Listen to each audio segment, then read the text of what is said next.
en poisson ou en maison 12. On vient à la dernière étape. Pour ceux qui avaient attendu Chiron en poisson, le voici, ou en maison 12. Donc pour résumer, ici on a une certaine fragilité qui s'installe par rapport à l'ego, à la spiritualité, à l'invisible, au sacrifice. Donc il y a un don de Chiron qui vient avec Chiron. Grâce à Chiron, on soigne des airs, mais pour qu'ils aient besoin de soins, c'est qu'il y avait eu quelque chose qui a été blessé dans la 12 ou dans le poisson, et maintenant Chiron est venu ici pour un peu restaurer la balance. Et c'est vrai que ça peut être quelque chose d'assez incroyable pour Chiron, justement, parce que Chiron en 12 ou en poisson, c'est un signe assez violent des choses en général. Quand on pense à une certaine perte d'identité, si on parle des blessures, ça peut être une perte d'identité, sensation de ne pas savoir qui on est, d'être un petit peu dissous, de se dissoudre dans les autres, dans l'inconscient collectif. Ça peut être vraiment des moments où on a besoin de se comprendre.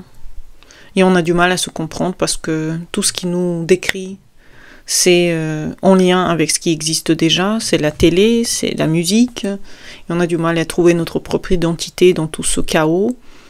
On a l'impression que tout ça, c'est dur à comprendre qui on est dans un monde aussi vaste, dans un monde aussi peuplé, avec tellement de créateurs. Ça peut être aussi ce besoin de créer, mais en même temps on se dit mais il y a tellement de choses qui sont déjà été créées, pourquoi moi j'aurais fait une quelconque pas pour cette création? Vous avez du mal à choisir la création, vous avez du mal à vous imposer en tant que créateur. Ça peut être vraiment une blessure à soigner en tant que créateur personnel de soi.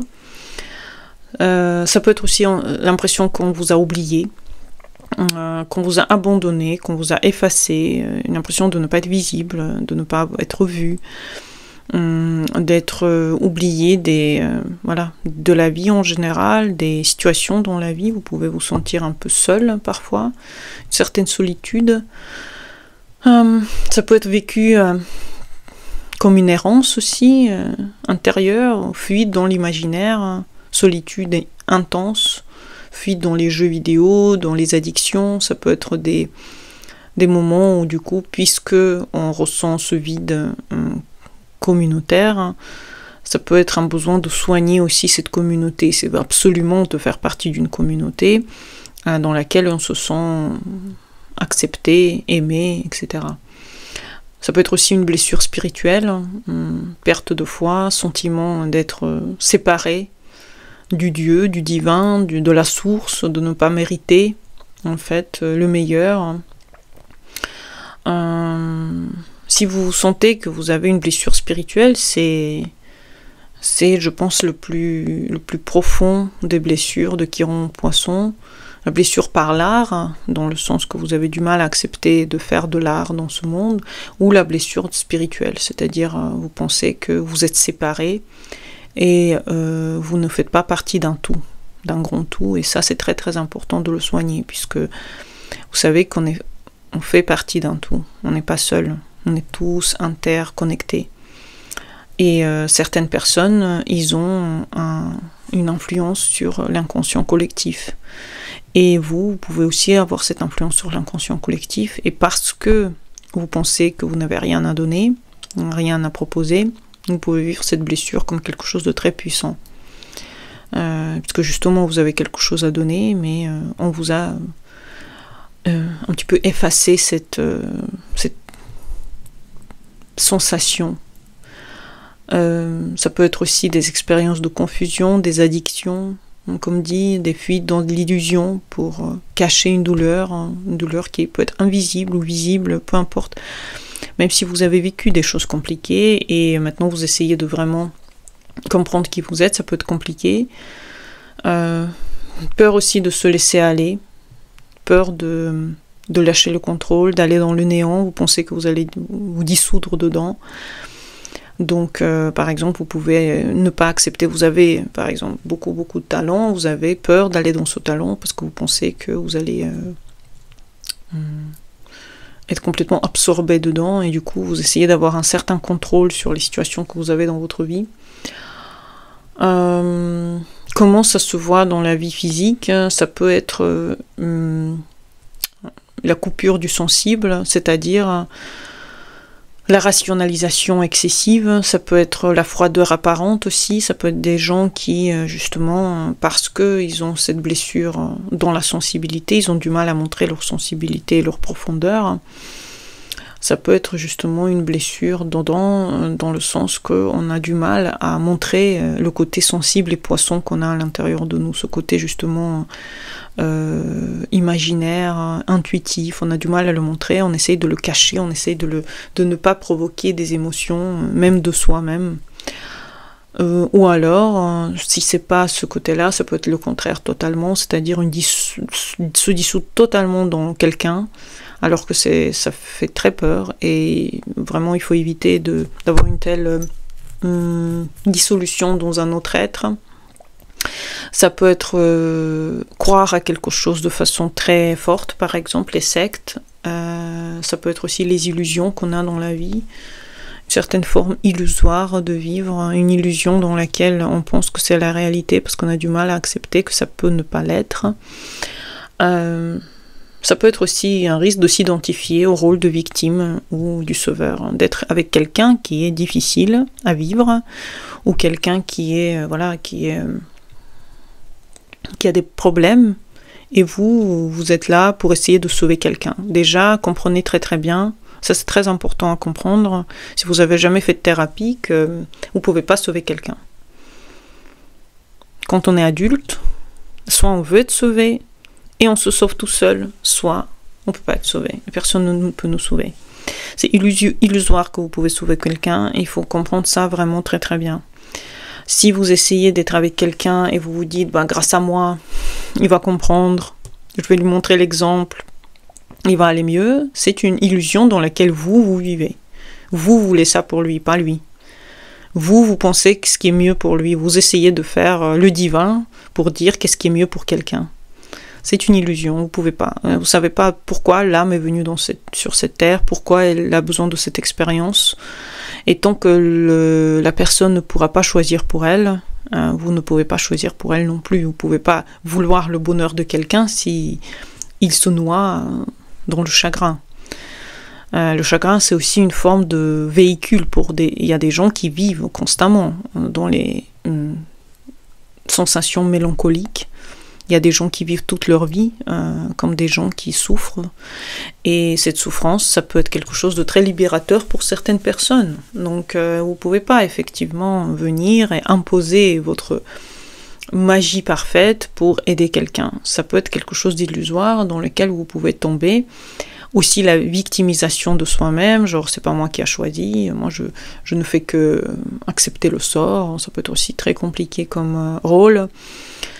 Ça peut être aussi fuir dans les rêves, fuir dans l'art, la spiritualité extrême, les substances extrêmes, la drogue, l'alcool, les jeux vidéo excessifs. Moi, je parle d'excessifs. Les jeux vidéo, parfois, si vous avez envie de vous amuser, il n'y a pas de problème. Ou alors des films, des séries, des sorties, vous pouvez.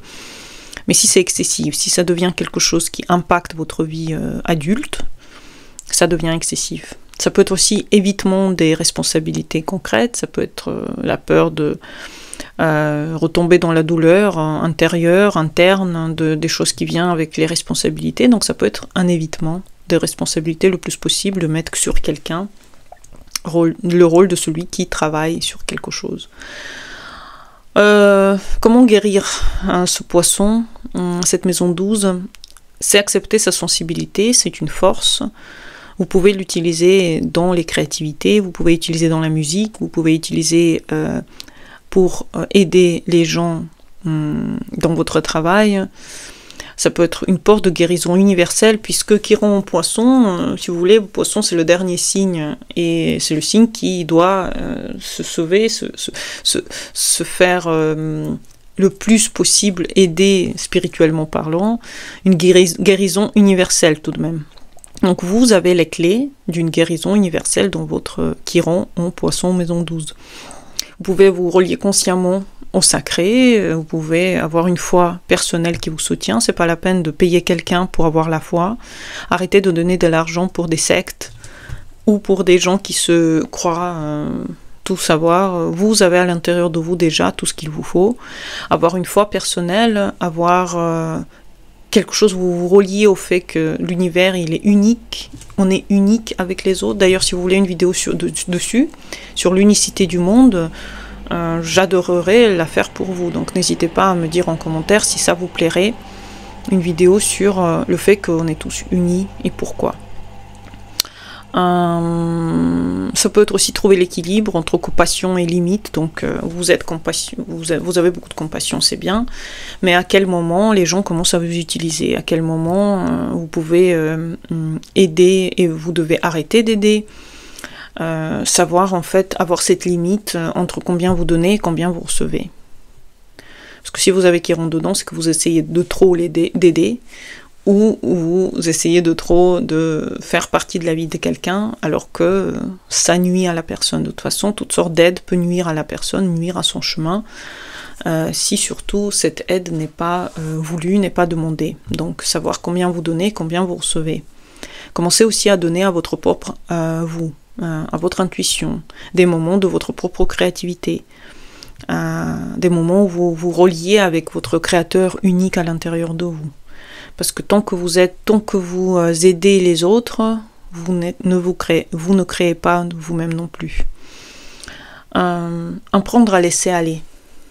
Enlever toutes sortes de questionnements de l'intérieur de vous. Parce que plus vous enlevez de critiques, de contrôle, de jugement, d'attente aussi, plus vous pouvez vivre sans peur. Donc lâchez prise, laissez aller les choses que vous ne pouvez pas changer, travaillez un peu sur vous, arrêtez de travailler sur le bonheur de tout le monde, arrêtez de sauver les gens, commencez à vous sauver de l'intérieur. Explorez les arts, la méditation, explorez les pratiques mystiques, des voies d'expression, de guérison. Apprenez des choses, apprenez, sachez que vous-même vous êtes un guérisseur, et pour apprendre des techniques, Philippines par exemple, de guérisseur, ou Reiki, je ne sais pas, toutes sortes de choses qui peuvent permettre au corps et à l'esprit d'aller mieux. Étudiez toutes ces choses, étudiez, utilisez-les.